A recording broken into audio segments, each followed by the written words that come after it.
또는 다른 위험 요소와 이 방사선이 결합됐을 때 무엇을 유발하는 주요 원인이 되더라? 암을 유발하는 주요 원인이 되더라.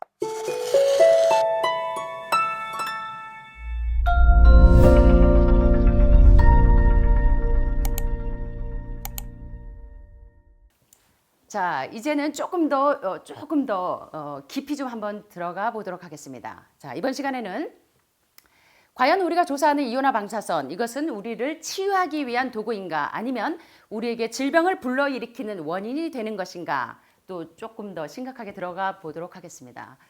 여기 이제 고프먼 박사님이 굉장히 중요한 논문들을 많이 발표하셨는데요. 이런 말씀을 하십니다. 의료 진단, 제1의 무슨 원인? 치료 원인? 의료 진단 도구가 바로 제1의 사망 원인이라고 존 고프먼 박사가 말씀하시는데 한번 살펴보도록 하겠습니다. 캘리포니아 대학교 버클리 캠퍼스의 분자세포 생물학과 명예교수였던 존 고프먼 박사님은 암 사망자의 최소 50%, 관상동맥질환 사망자의 60% 이상이 엑스레이에 의해 유발될 수 있다는 증거를 발표하고 계십니다. 여러분, 암 사망자의 몇 프로가? 최소 50%가, 관상동맥질환 사망자의 몇 프로가? 60% 이상이 엑스레이에 의해 유발될 수 있다는 증거를 발표하십니다. 여기에는 2010년 미국 질병통제예방센터 CDC가 제공한 사망률 데이터를 바탕으로 추정한 매년 최소 28만 1,437명의 암 사망자와 36만 9,640명의 심장질환 사망자가 포함이 된다고 합니다. 어마어마한 숫자죠, 여러분. 이 방사선에 노출되는 많은 사람들. 이에 따라 연간 방사선 상해로 인한 총 사망자 수가 여러분 여기 몇 만이에요? 65만 1,077명, 2010년 기준입니다. 방사선 상해로 인한 총 사망자 수. 고프먼 박사는 의학 기술이 이온화 방사선을 통해 수많은 사람들을 생명으로 인도하는 것이 아니라 무엇으로? 죽음으로 이끄는 것 외에도 새로운 암의 75%를 유발한다는 것을 보여주는 증거를 가지고 있다고 주장합니다. 한번 그 논문들을 살펴보겠습니다. 고프먼 박사는 핵화학 및 물리화학, 관상동맥, 심장벽, 암과 염색체의 관계, 방사선의 생물학적 영향 등과 같은 분야에서 여러 권의 책과 100편 이상의 과학 논문을 쓴 저자로 특별히 암과 유전적 상해에 대한 인과관계를 특별히 발표하고 계시는데, 여기서 암이 유전된다는 그런 내용이 아니고요. 특별히 이제 산모가 아이를 가졌을 때 초음파나 엑스레이에 노출됐을 때 오는 그런 유전적 상해에 대한 인과관계를 언급합니다. 2001년 1월 22일에 뉴스 매거진 보도에 발표된 방사선 치유인가 원인인가, 이게 무슨 말씀인 것 같아요? 방사선 제목만 봐도 여러분 아시겠죠?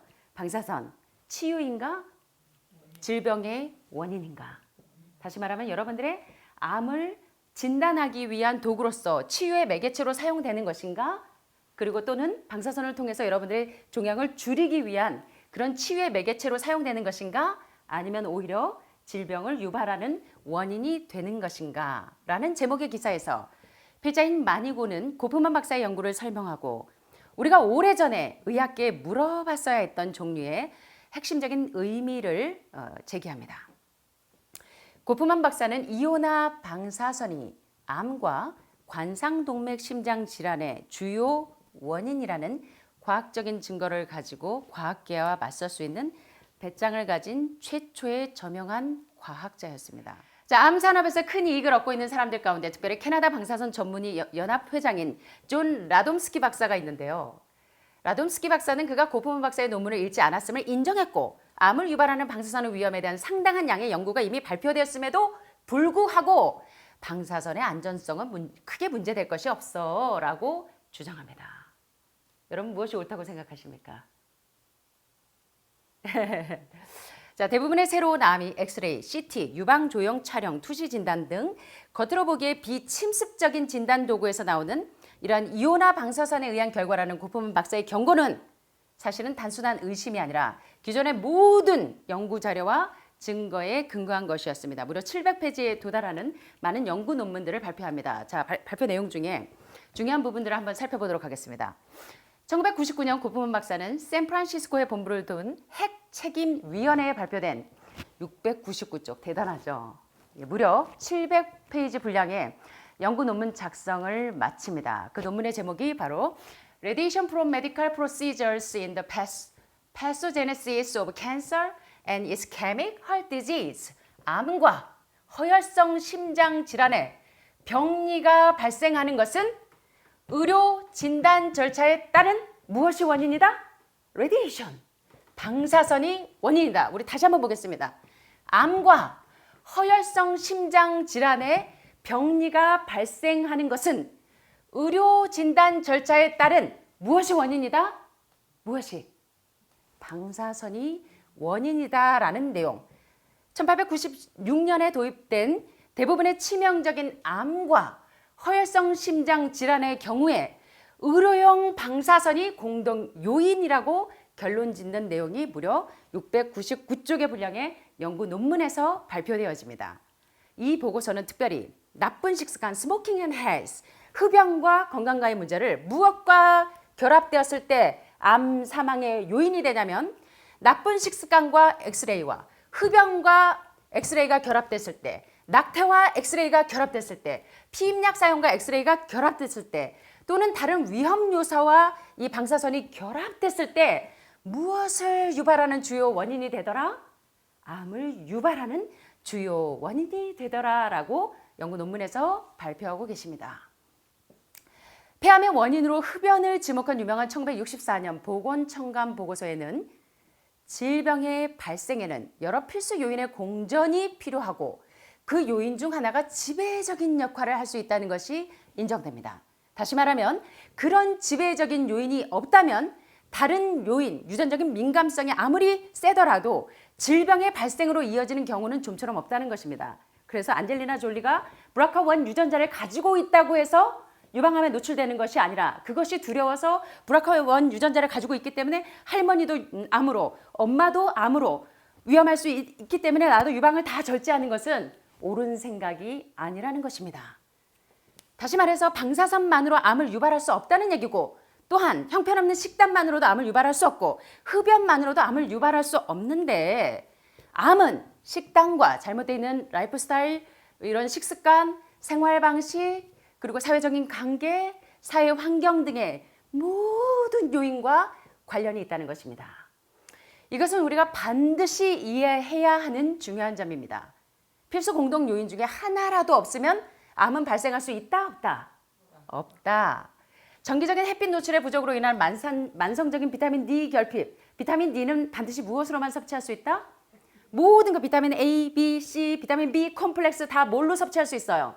음식으로 섭취할 수 있지만 비타민 D는 음식으로 섭취하시려면 우유 200잔을 드셔야지 비타민 D를 섭취하실 수 있어요. 비타민 D는 반드시 뭐로? 햇빛으로. 그런데 이 만성적 비타민 D가 여러분들의 면역력을 깨갱 초토화시킨다는 것입니다.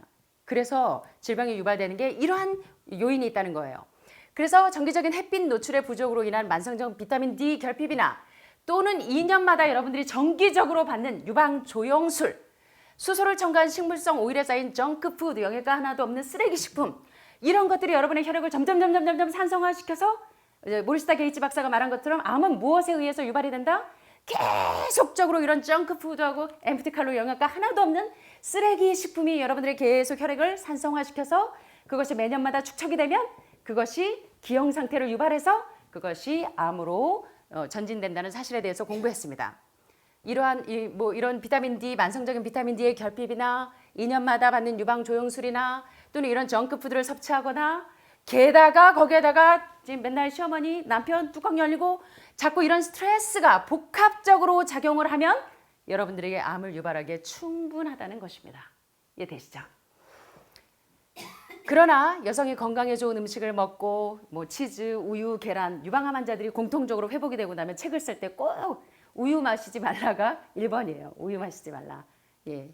우유, 계란, 그래서 동물성 단백질이 암의 스위치를 껐다 켰다 하는 그러한 사실들에 대해서 여러분들이 이제 공부하신 것처럼 여성이 건강에 좋은 음식을 먹고 유방 조영술도 받지 않는다면 그러한 결과는 일어나지 않을 것이다. 그러한 결과가 뭐예요?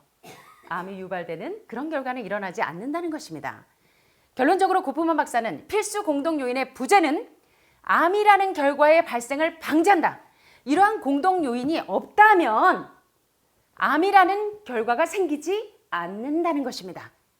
이것을 알면 기존의 공동 요인의 전부 또는 일부를 제거하는 것만으로도 누구나 암을 예방하고 설령 암에 걸리더라도 나을 수 있다고 이 고프먼 박사도 이야기하지만 여러분이 켈리 터너 박사가 이야기한 것처럼 무엇을 공부하셨어요? 암에서 말기암에서 급진적으로 회복되시려면 이러한 공동 요인을 제거하면 여러분들이 암에서 해방이 되고 또 암에 노출되지 않는다는 사실들에 대해서 살펴보았습니다. 자, 그런데요. 이런 공동 요인들이 있지만 어떤 공동 요인은 다른 요인보다 더 큰 영향을 미칩니다. 고프먼 박사는 특히 의료용 방사선이 암과 허혈성 심장질환 사망에 매우 중요한 공동 요인임을 발견합니다. 뭐가요? 암과 하혈성 심장질환 사망에 매우 중요한 공동 요인이 특별히 어떤 거냐면 바로 진단 도구인 의료용 방사선이 제1의 사망 원인이라고 밝혀냅니다. 의료용 방사선이 암의 발생에 기여하는 유일한 요인은 아니지만 의료용 방사선이 필수 공동 요인임을 알 수 있다는 것입니다. 1895년에 비렐름 콜라드 렌트겐이 엑스레이를 발견해서 사실은 많은 진단 도구로서 굉장히 유용하게 사용이 되었지만 그러나 불행하게도 엑스레이 검사가 유행하기 전까지는 암이나 관상동맥 질환이 오히려 드물었다는 사실입니다. 유감스럽게도 물론 엑스레이가 많은 생명을 구하는 데 도움을 주었지만 더 많은 생명을 앗아가기도 하는 이러한 사실들에 대해서 엑스레이는 골절과 같은 특정 진단에는 유용하지만 초음파나 열화상 기술로도 얼마든지 대체할 수 있고 효과도 엑스레이와 비슷하고 동일한 부작용도 없습니다. 열화상 기술은 비침습적이고 비파괴적인 검사법으로 엑스레이나 초음파보다 훨씬 더 월등합니다. 그것은 다른 진단 방법처럼 방사선과 관련된 부작용 없이 엑스레이보다 몇 년 앞서서 종양의 발생을 감지할 수 있습니다. 예를 들어서 유방의 순환계 교란을 나타내는 열화상 영상을 보게 되면 불균형 상태가 나중에 종양으로 발현되는 것을 막기 위해 그 사람에게 필요한 변화를 선택하는 데 도움을 줄 수 있습니다. 어느 대학병원의 교수님께서요. 사모님이 이제 유방암으로 여기 오셨는데 사모님 저한테 맨날 교수님이 하시는 말씀이 원장님 시간 되시면 방에 들어가서 가방이나 옷이나 핸드백에서 치즈가 나올 겁니다. 그 치즈를 좀 뺏어 주세요. 그 치즈를 좀 제거해 주세요. 자, 이 열화상 영상을 보는 것은 불균형 상태가 나중에 종양으로 발현되는 것을 막기 위해서 우리 몸에 필요한 식생활이 잘못되면 식생활의 변화를 주시고 라이프 스타일이 잘못됐으면 라이프 스타일의 변화를 선택하는 데 도움을 줄 수 있다는 것입니다. 그래서 이렇게 체열학은 고도로 정확하고 민감한 적외선 카메라의 사용을 통해서 적외선 영상에서 진단 지표를 도출하는 의학으로 아주 유용하게 활용되어지고 있습니다.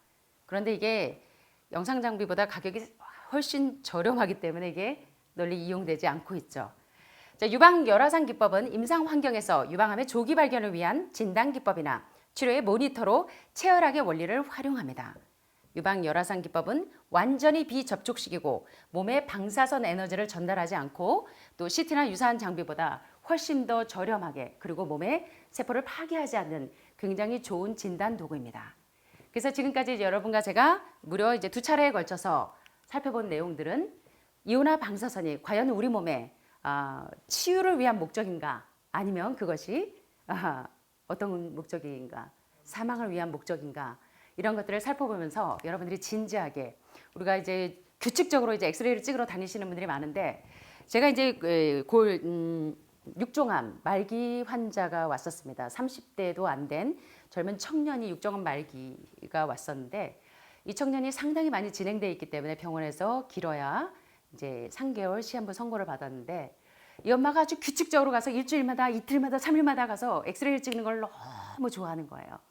자, 그런 경우에 이러한 불필요한 이온화 방사선에 노출되는 것에 대해서 그 위험과 심각성에 대해서 그분이 조금 더 빨리 깨닫게 된다면 얼마나 좋았을까 하는 그런 생각들을 많이 해보게 됩니다. 여러분들도 이번 시간을 통해서 이러한 진단 도구들을 사용할 때 불필요하게 활용하지 않는 그러한 건강의 지혜를 깨닫게 되셨으면 참 좋겠습니다. 자, 마지막으로요. 제가 좋아하는 말씀 한번 읽으면서 마치도록 하겠습니다. 하늘을 위한 필수적인 훈련. 제가 좋아하는 욥기서 23장에 있는 말씀입니다. 나의 가는 길을 오직 그가 아시나니 그가 나를 단련하신 후에는 내가 무엇같이 나오리라? 정금같이 나오리라. 하늘마을 힐링센터 로뎀나무 아래 오셔서 절망하고 낭망하고 내 마음에 시련이 오면 강팍해지는 것이 아니라 고난에 대한 하나님의 섭리를 온전히 깨닫게 되면 단련을 통해서 어떻게 되리라?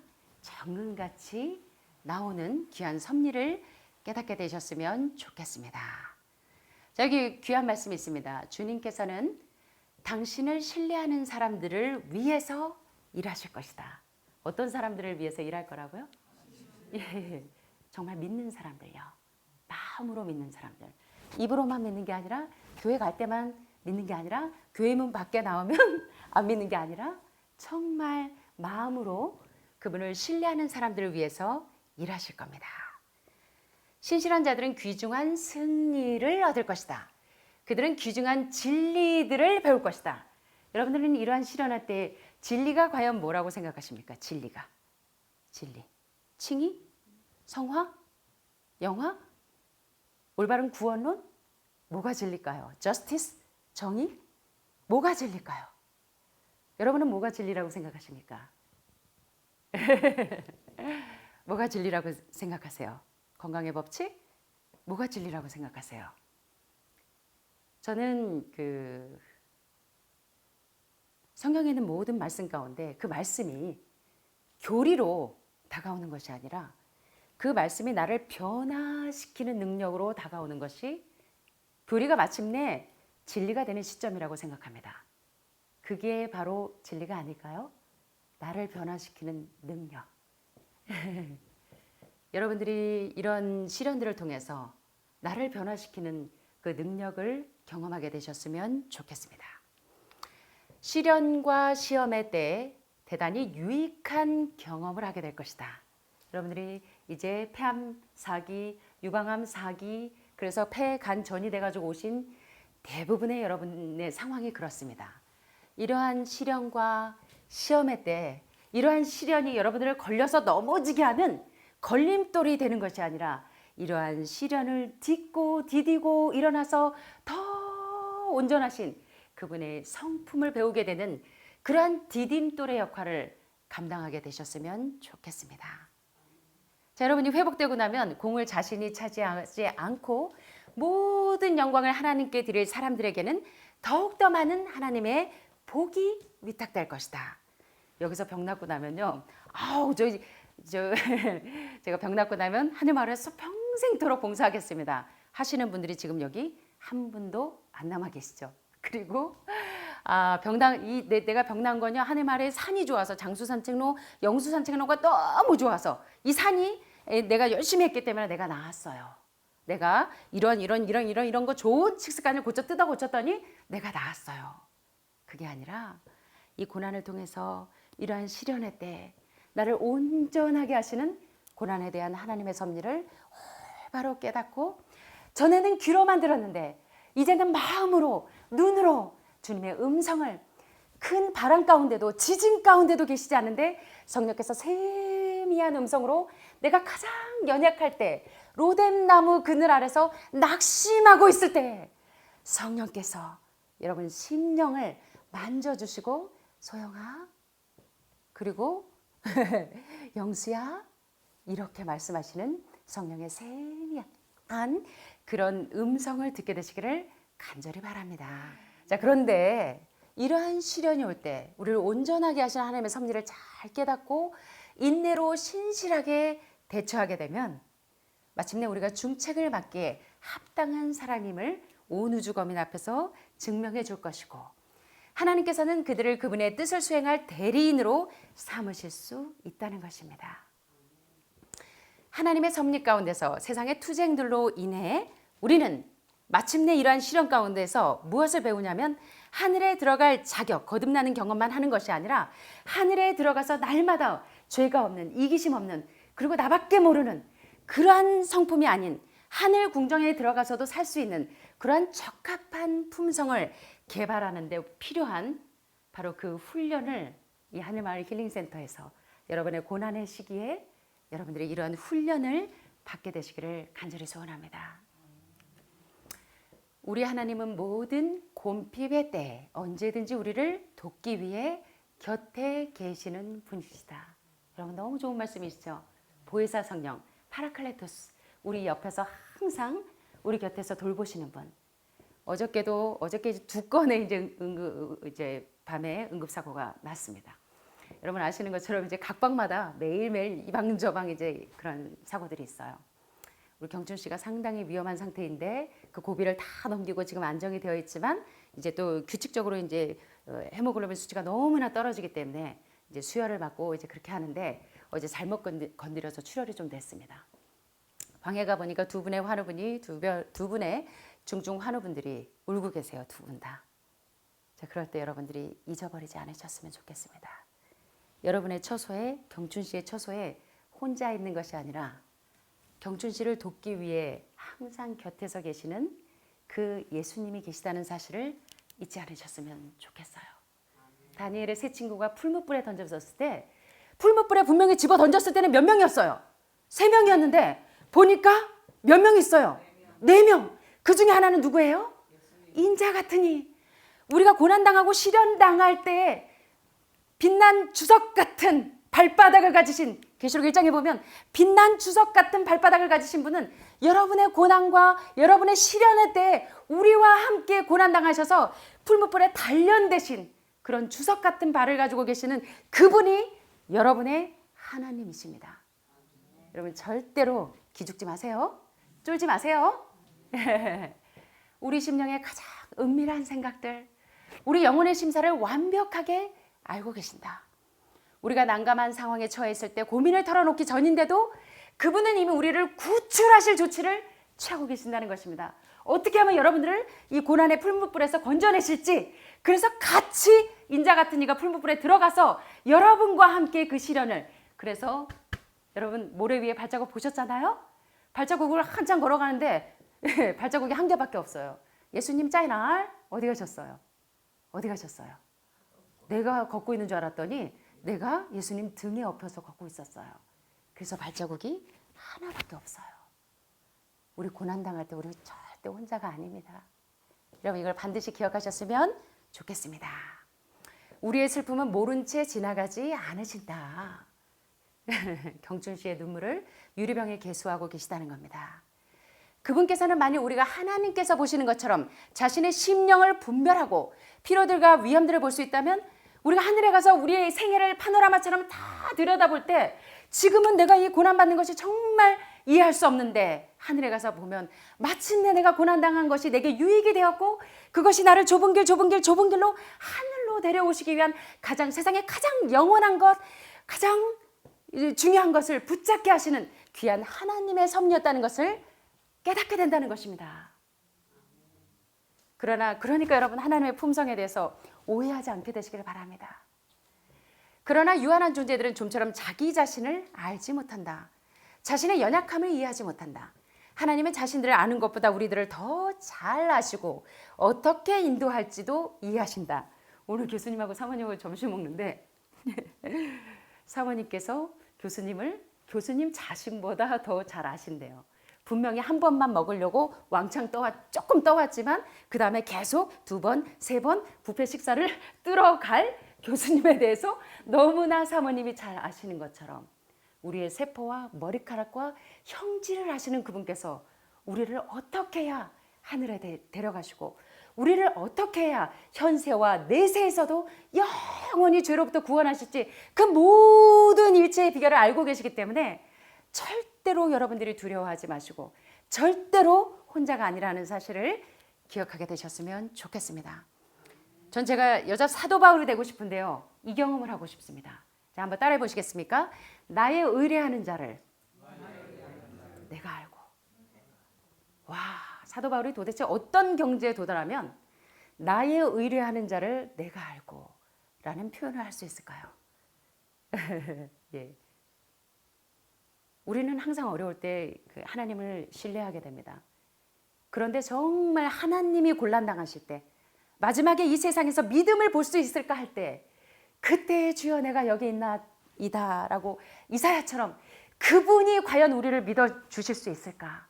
제 소원은, 평생의 소원은 그분이 저를 믿을 수 있는 그런 사람이 되기를 소원합니다. 그리고 마침내 내가 나의 의뢰하는 자를 알게 되기를 소원하게 됩니다. 우리가 그분을 의뢰하고 우리의 일을 그분께 맡긴다면 그분은 모든 악한 정욕에 대하여 우리의 거룩한 모본이신 분의 품성을 닮지 않은 품성의 온갖 특성들에 대하여 승리를 거둘 수 있게 해줄 바로 그 길로 우리의 발걸음을 지도하실 것이다. 절대로 여러분 고난당할 때 하나님의 품성에 대해서 오해하지 않게 되시기를 바랍니다. 이 고난의 학교에서 우리가 예수님과 닮지 않은 그 품성의 모든 연약하고 모솔이 나 있는 그런 각진 부분들을 다 나의 내면의 깊은, 내 내면의 깊은 영혼을 들여다볼 수 있는 이러한 시간에 주님에게서 가장 잘 배우고 바람 가운데도 지진 가운데도 계시지 아니하고 성령의 세미한 음성으로 석준아, 이러한 때 넌 절대 혼자가 아니야. 이제 너 바빠서 그 세상의 소음 가운데서 내 음성을 듣는 걸 잃어버렸지? 내가 이제 너에게 가르쳐 줄게. 그때 예수님의 손을 잡고 동행하시면서 승리하게 되시는 여러분과 제가 되시기를 간절히 소원하면서 말씀 마치겠습니다. 감사합니다.